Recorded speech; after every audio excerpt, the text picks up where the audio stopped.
When's the last time you reconnected with your authentic self? Have you ever thought of authenticity as affecting your well-being? What does it mean to be authentic when you have a chronic illness?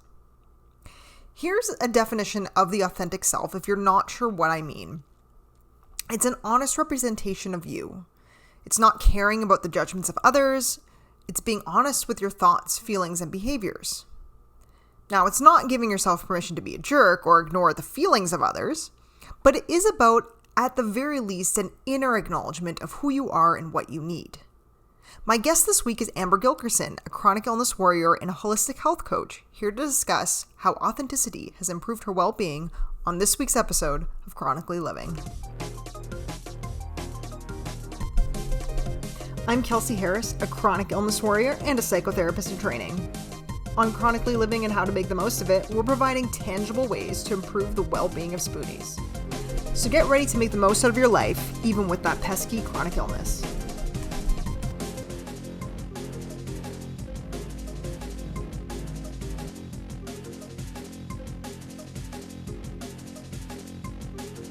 My name is Amber Gilkerson. I'm from Whidbey Island, just north of Seattle in Washington State, where I get to live. And I'm a professional chronic illness warrior, as well as a holistic health and embodiment coach for people who are, trying to build their foundation and reconnect to a body that they feel has betrayed them as they're struggling with chronic health conditions and wanting to live that life that they're dreaming of, that they're wanting to thrive in. Amazing. So I've got almost 15 diagnoses with chronic health conditions. And so my story goes back about 10 years ago 10 years ago is when I got my diagnosis. My story with chronic health conditions has been there my entire life, as far as I've dealt with chronic depression and anxiety my entire life, and have dealt with real suppression of authenticity that entire time as well. But my other health conditions include fibromyalgia, rheumatoid arthritis, Crohn's disease, nutcracker syndrome, May-Thurner syndrome, pelvic congestion, endometriosis, and PCOS, dysautonomia, Raynaud's, activity-induced asthma, hypermobility, like I said, the chronic depression and anxiety, as well as migraines, trigeminal neuralgia, and stenosis of the neck and mid-back, and degenerative bone and joint disorders in my hips and low back. So I was hit pretty hard with the chronic health spectrum, and I got almost all these diagnoses within a year span. So it was incredibly overwhelming. I felt like my identity had been ripped in two, because suddenly all of these illnesses fell into my lap and I kind of had no idea what to do. I just felt like my body had betrayed me. I felt very angry, very sad. I can say that now that, I really felt sad about it. But I went from being this active horseback rider, I was a competitive barrel racer and horseback rider and kind of alternative sports junkie to not being able to get out of bed and having to learn how to walk again. So it was a real wake-up call to the fact that my body was not invincible either, to physical. I had dealt with the mental and emotional aspects of health, but I hadn't really dealt with my physical body not being able to carry me through it. And that was a real change that happened about 10 years ago. And suddenly I was thrust into the chronic illness warrior life. 15 is a lot of diagnoses. I know that just with the 3 I have, it feels like a lot. I also know that there are a lot of other chronic illness warriors out there who have a lot of diagnoses as well. Amber mentioned that she had a really hard time at the beginning of her journey, something that may resonate with most of us. So how did she get from there to identifying as a warrior now? To be honest with you, I spent 7 years in full disconnection, anger, and betrayal from my body. I could hardly look at myself in the mirror. I didn't want my photo taken. I actually, through all the years that I was sick, I have maybe 5 photos of me that I let my mother take. So I really have no photos of me in hospitals or things like that because I wouldn't let her. And I hated the universe for letting this happen to me. I felt deep anger, actually, and resentment towards like my genetics and everything like that played a role. I felt anger towards myself for any part that I had played. And I wasn't fully, even at that point, ready to admit some of the areas where I had been a part of my own chronic illness and suppression. But I was angry. I felt like my identity had been, like I said, been split. And it took 7 years of dreaming, basically, of the life that I could have had, is what I was thinking. I was sitting there in a state of dreaming about the life that I could have had if I hadn't gotten diagnosed. And I'm going to just say this for transparency. I had a scholarship to WSU for their business department. I was, really on track to be, in marketing and business, and it was like that was the career that I was headed down. I wasn't really thinking this kind of thing was going to be for me, for health or whatnot, but it changed all that. And it was about 3.5 years ago where it was actually after my grandma had passed. My grandma took care of me growing up, and I ended up taking care of her until she passed. And when she passed, the last thing she said to me was, live. And those words really resonated with me, from a woman who had met many struggles in her life as well. And that was her advice to me, is live. But I didn't know what that meant anymore. Like what was living? And because I was existing, and I was faking it until I made it, and I wasn't making it. That's like most of us are with chronic health conditions, is that you really aren't. And so it's about 3.5 years ago, I decided to start making steps to really know myself again, to know who I am with chronic health conditions. And I'll tell you, it was one of the most difficult journeys I've ever been on, but one of the most rewarding. It almost makes me emotional because there are so many points. I can think of one that happened in the first year that I started to make this commitment. Was I decided to come off of narcotics. And not everybody's at that point in their journey, so not trying to shame anybody for being on them still, but I knew that I needed to make this step. But when I did that, it opened up a whole other set of aspects to get to know about myself that I had been numbing from all of this within my mind. The real pain that I felt after being diagnosed, the real pain that I had gone through before my diagnosis, and then after.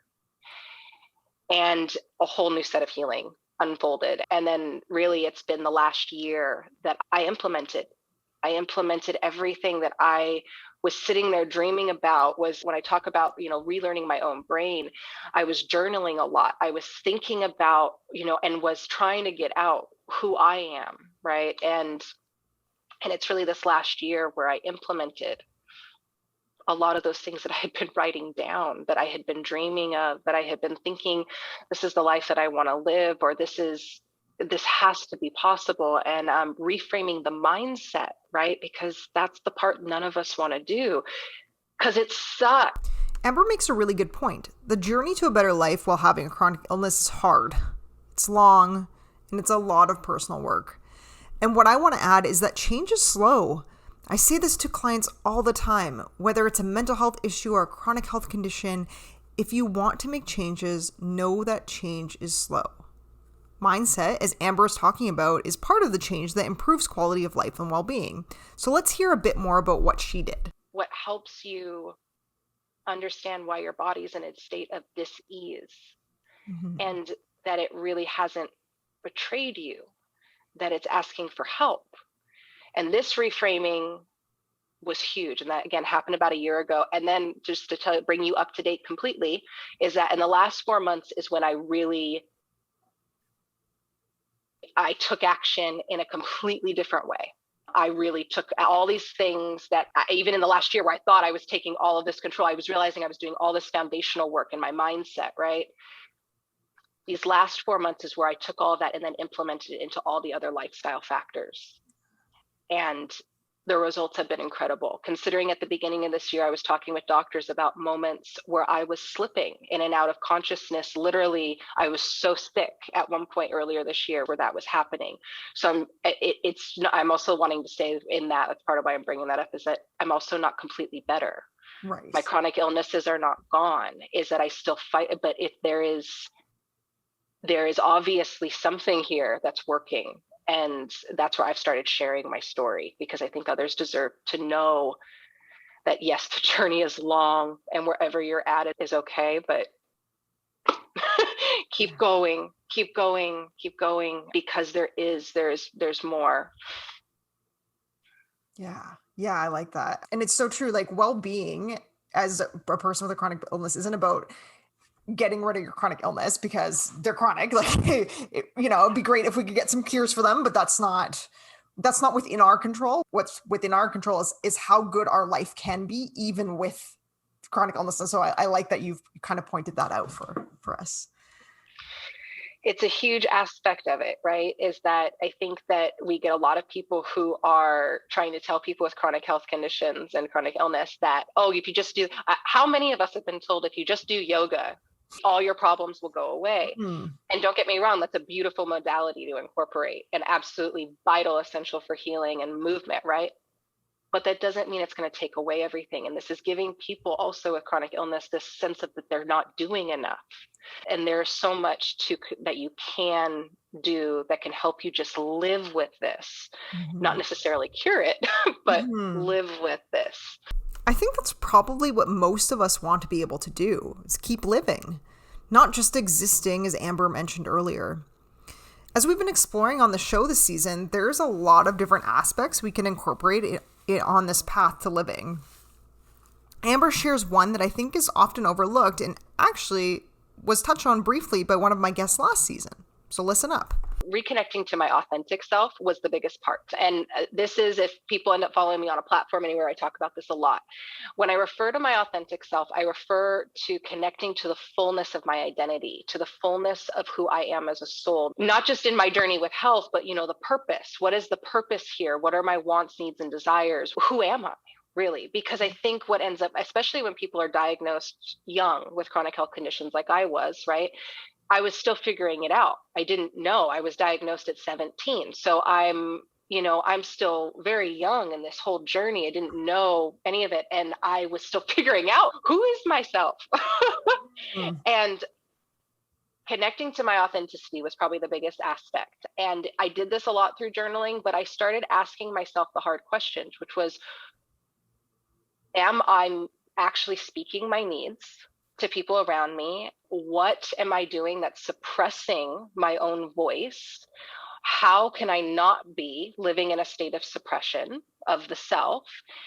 And what are some goals? How can I start bringing this forward? And I focused on that more than anything, actually. I mean, that's really what I did, is just getting comfortable sharing who I am, which was, for many people in my life, a lot of people didn't accept that I had chronic health conditions. Many people still don't believe that I do.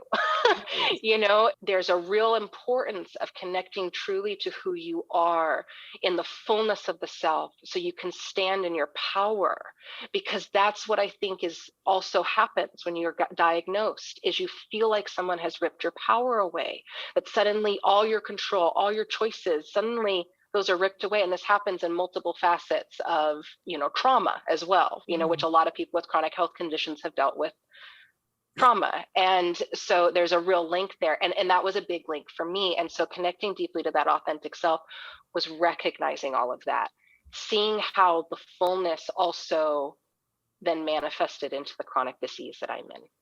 And it was powerful. It was a beautiful healing and connecting experience, so that I could take the next step forward. Authenticity, being your authentic self.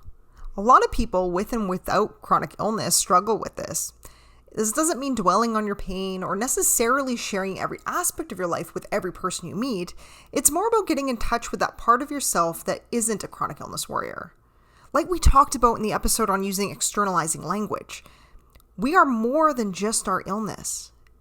Everyone's process to achieving this might be different, and after the break, we'll hear about what Amber has found to have worked for her.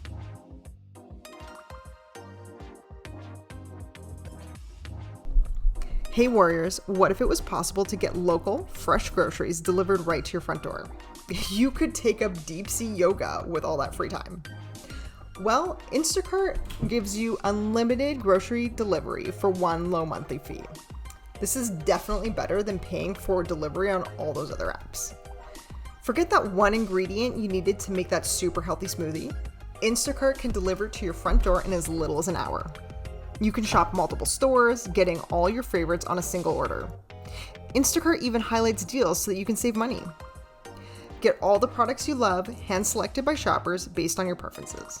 They'll pick the freshest produce, and they'll keep your eggs safe too. Find everything you usually buy and get smart suggestions on new items. To get free delivery on your first order over $35, follow the link in the show notes to let Instacart know that we sent you and help support the show. With Instacart, you'll never step foot in a grocery store again.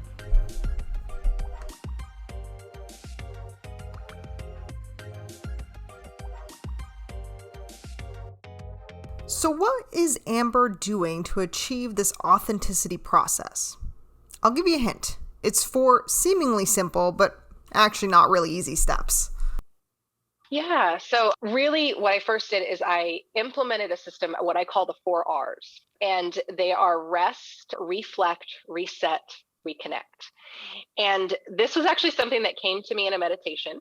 This was just something that came to me, and I was like, okay, I'm going to really start working through this. And so when I implemented structure, I started really identifying what true rest meant to me, because one of the big things for chronic illness is self-care, and making sure that you are adequately doing self-care for yourself that fits your bio-individual needs. And rest is one of those main things that we often chalk up and almost put it up on a pedestal. We make it so that we think of rest as being, going off and doing the big vacation or something like that. And that might be somebody's idea of rest, but we forget to just rest in our day, take moments of pause to connect more deeply to the self. And that's what I started doing, is identifying, well, what are my rest periods that I need in a day? What do I need to have a true rest, and meaning a soul rest? Like, what do I need to spiritually recharge? And through the process, because I'll go through the 4 R's here, is when I identified that, I then would do a reflection piece. Is if I was feeling burnout and I needed to do rest, okay, what led to that burnout? Was it lack of boundary setting, lack of speaking my needs? A lot of personal accountability is what I did, is because I realized that people around me really couldn't know what I needed unless I was telling them. And if people around me weren't respecting what I needed, then it was time to reevaluate the people around me. It gave me more clarity. And so then I could move into the 3rd R, which is reset. I could take action. That was my action step in the process, where I would then, okay, after my accountability, resting, recentering with myself, is I would reset my life, is I would go in and I would make the changes. I would retweak my sentences if I wasn't saying what I needed properly. I would tell people around me, like, hey, maybe we can't hang out as often, or actually got rid of some friends as far as remove myself away, still love them from a distance, but they don't support my chronic illness journey right now. And that's okay. Is that, it's just honoring that for yourself and resetting it into your life, and also resetting the lifestyle factors in your health, like nutrition, movement, and so on, are some of those the areas that you reflected on that you needed to identify more of. And it all led to more reconnection. And in the reconnection process, what I found is every time that I got there, my body would react in such a visceral way, as far as it was like this release of serotonin or whatever it might be, but it was this connection of thank you, of gratitude to my own self, of thank you for doing this process. And the 4 R's are ones that can be worked into every day. And that's what I do, is I do them every day as I work through a little bit of rest. I reflect on it, I reset myself, and I reconnect to my full self. But they also can be done in month-long periods of time, where you really do deep dives into each one of these areas. And I did that. And that's where some of the journal work came up, and the reflection piece and so on. But those 4 R's, they were the game changer of implementation that happened. And I'm so grateful. Rest spiritually, reflect on yourself, reset everything you need to, from your language to friendships to nutrition and movement, and reconnect with the self using gratitude. I have a feeling a lot of you listening might be thinking, oh, but when I reflect, it's just going to be all about my illnesses causing me my problems. And by the way, I think that this is a very natural default thought process for people with chronic illnesses to go to. Because that was something that I was deeply in for a very long time, was every time I would go to reflect, it was toxic spiraling into myself, of more betrayal talk, more angry. I mean, all of this feeling just oh, I don't want to reconnect to you, those feelings, right? And really, I think how I moved through that, it's kind of weird because I don't know if I've actually really shared this part of like how to move through the reflection piece of that, is you have to, if you're in the process, I think this is it, is you have to be willing to forgive. And I'm not just talking about others in your life, right? Is you've got to come into the process. And I think you have to be ready to take the step into healing. But forgiveness is very hard. Mm-hmm. And I also think it's important that when people are diving into this is to remember that if there are aspects that you maybe in lifestyle choices or whatever it might have been that did in some part contribute to the disease, you are not any less worthy of healing.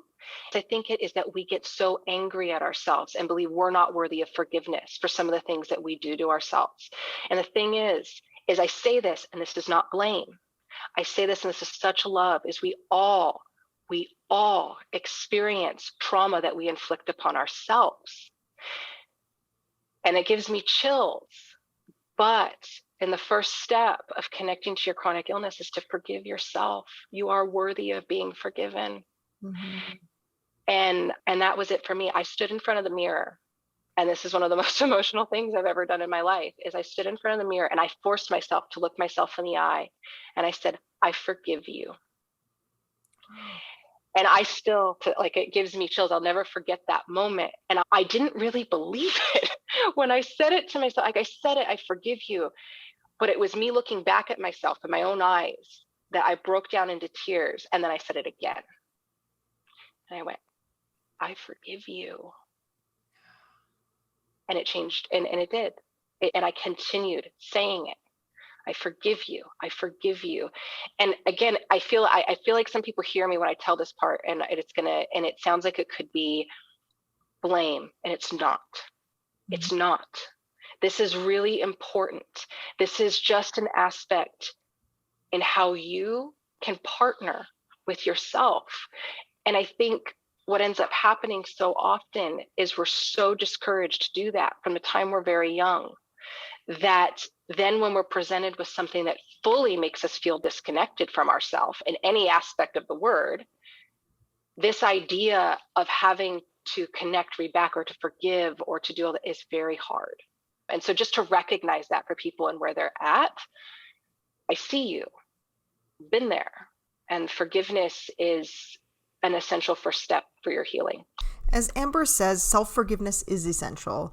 I think that forgiveness in general is important. You may not cause your illness, but I've heard so many people be hard on themselves for being sick. Again, it's a natural response and one that you can forgive yourself for. This ties into self-compassion as well. I've seen in my work as a therapist, which, by the way, I just finished my master's, so I'm waiting for that last mark, but I think I can say I'm a therapist now. Anyway, what I've seen in so many people is that they're lacking self-compassion because we're not taught to do it as children. We're taught to be compassionate to others, but not to ourselves. I didn't really start to develop self-compassion until I was doing meditations, and specifically doing loving kindness and other types of self-compassion meditations. It's pretty incredible. And I think I talked to you earlier at one point about Gabor Mate. I might have just said his name wrong, but where he talks about suppression and the link between that and chronic health conditions. And when I really started looking into that, this is just from my own personal story, is it was so linked. I didn't realize that my entire childhood and up until actually just real recently was spent in suppression mode as well. Not just disconnection from my body when I got diagnosed, but real suppression of who I was. I never felt like I could show who I was. And so all holds down deep inside. I also work as a Reiki healer and energy healer. So I believe deeply in how energy is stored within the body, how negative energies can be stored and how they build and how to start working through them. Forgiveness is a really good part of that. If you're not familiar with the work of Dr. Gabor Mate, whom Amber just mentioned, I highly suggest reading When the Body Says No. I know this is a topic I will be discussing more on the podcast in the future. When it comes to suppression, though, it seems that many people suppress emotions, suppress authenticity, suppress trauma, and so on.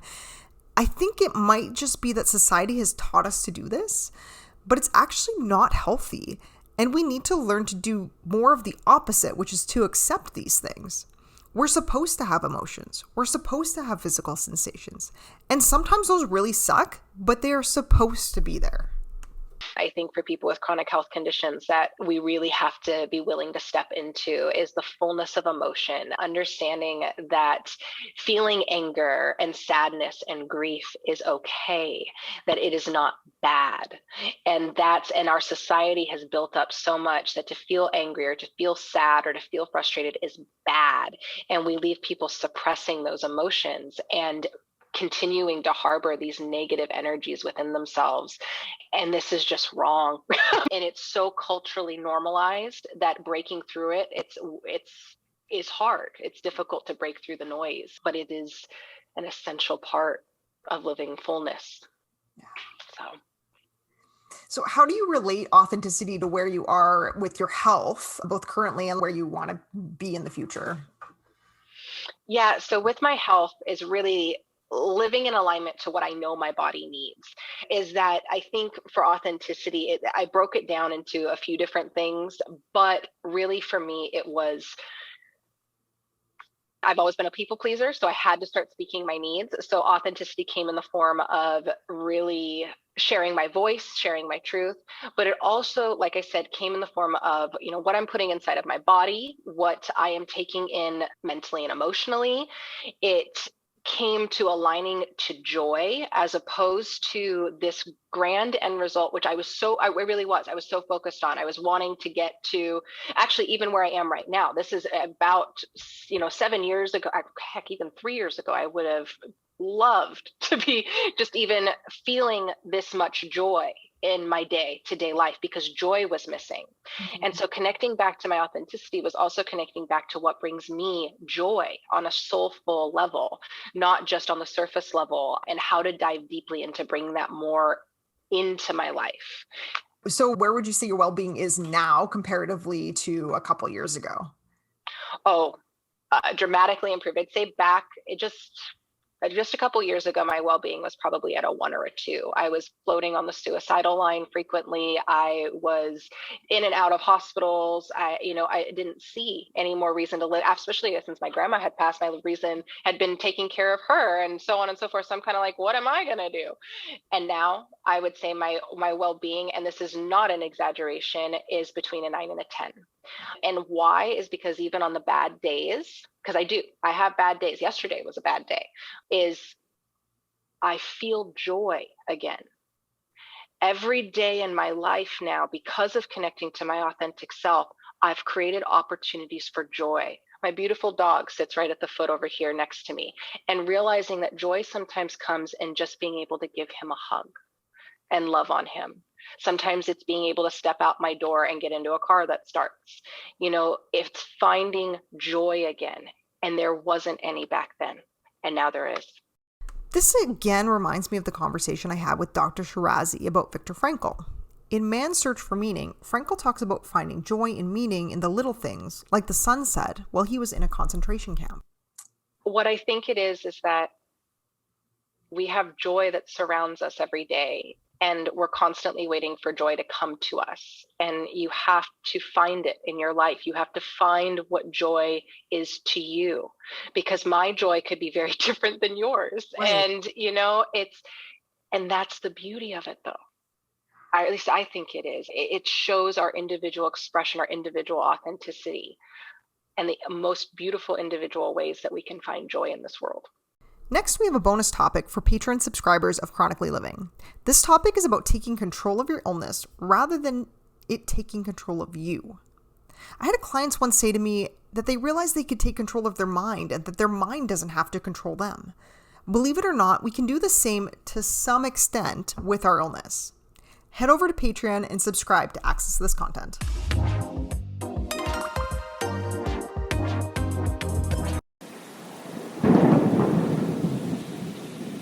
So let's do some lightning round questions. Seems to be the part everybody fears. So, what are the top 5 songs that describe your life? See, this is very difficult for me because I don't know song names. Can I do genres? Sure. Okay, I'm thinking like probably folk music. I'm thinking strong instrumentals, a little bit of the classic rock, a little bit of the mainstream pop, and a classic mix up of it all. Nice. Okay, a little bit of everything. I like it. It's a little bit of everything. I'm like, I don't know song names. I like that you said folk music. That's like not one that a lot of people would say, but I actually really like folk music too. It's amazing. Like the lyrics and stuff are awesome. Maybe that's where I live too. You know, it's like I'm like Whidbey Island is such a folk area. It's just that kind of place. Yeah, So I'm no, just like, yeah, I grew up in Winnipeg, and Winnipeg has a massive folk festival. So I've gone in many, many times. I love that. I love it. In Seattle, we have a huge folk life festival that goes on. And so, yep, I love this. Okay, what's one thing you can't go a day without doing? Connecting in nature. I cannot go a day without being outside in some form, even if it's just going outside and sitting on my porch to breathe in fresh air. What's one thing you plan on doing in your life that you haven't yet? That's a great question. I want to travel the world and connect with cultural and indigenous healers from around the world. My ultimate end goal, actually, and I didn't talk about this much in here, but is to do shamanic healing and get to a place where spiritual healing and so on and so forth, which I know that's a whole other conversation, but I'd love to travel the world and study with healers from around the world to learn from them. Very cool. Describe your perfect day. Okay, I really want to quote Miss Congeniality right now. April 25th. It's not too hot, not too cold. Sorry. No, my perfect day is truly getting up early, packing a bag for an unknown adventure, loading up my dog and going, and just listening to music. One of my greatest therapies is driving with my dog in the car, listening to the music loud. And so my perfect day is that, and ending up somewhere where I get to watch a sunset and just have the time for me. Amazing. How do you inspire others to make the most of their lives? Truly my mission here is I'm hopeful that I inspire people to live more connected to their joy and authenticity. I feel like so many people do not feel they're worthy of it, even if they're not struggling from chronic health conditions.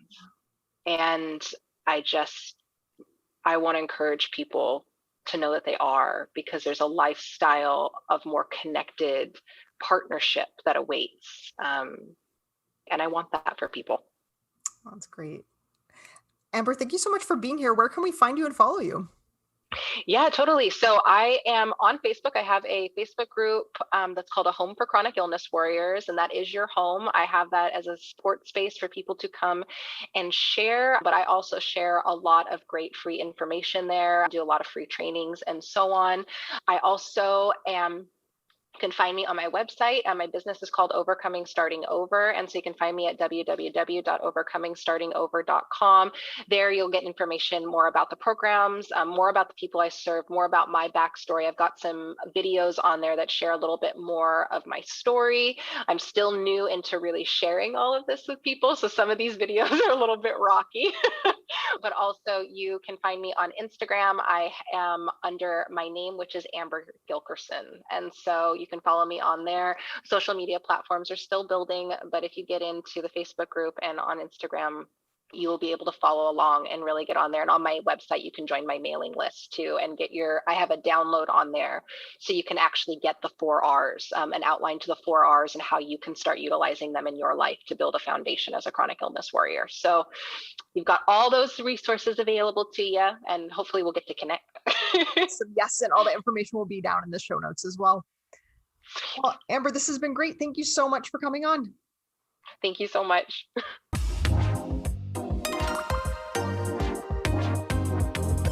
I'm curious as to what you were all thinking about reconnecting with your authentic self. There are so many aspects to well-being, and I like this one because I try to live as authentically as I can, and yet at times I do find it difficult. This reconnection is going to look differently to each of us, but the steps Amber uses sound like they're worth a try. Let's take our reflection moment using that observer self we've been developing. What did you notice about your thoughts and feelings while you listened to this episode? What are you noticing now as you reflect on your noticing? Thank you as always for tuning in. I really appreciate it. Amber and I would love to hear your thoughts on this episode by tagging us in your Instagram stories. I also love it when you leave reviews. So if you're on iTunes, that would be great. And really, I just want to make a show that reaches as many chronic illness warriors as possible. So any feedback you have or ideas for topics you'd like to hear about, please feel free to reach out in the DMs and let me know. All right, that's it for now. So you all know the drill. Let's keep making the most of it.